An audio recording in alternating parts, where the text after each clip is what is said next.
Okay. So, what you are seeing down there, this is a ritual bath. This is natural one, 2,000 years ago.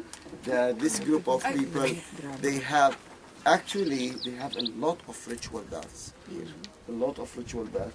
You could see the steps. Usually there are 7 steps going down, and there is a divider in the middle. And you have here, this is a canal. Okay. We are in a desert. From where did they bring water?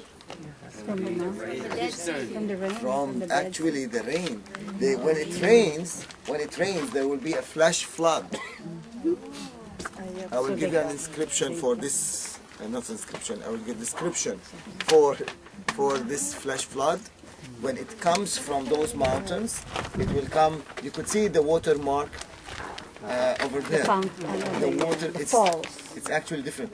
It will be very strong, going all the way to the Dead Sea. It will block the road for at least 3 hours. Okay, and even big bus like our bus, they can't cross, because if they will cross the water, it will carry him somewhere else. Because of the pressure. Because of the water. So the people here, they understand this phenomena, and what they did, they says, okay, we are living in the desert. The best thing to do is to channel the water and to fill as much mikvaot as possible and as much cisterns as possible, because we need it later on. Okay, so you could see this aqueduct that is carrying the water all the way to the cisterns. Thanks.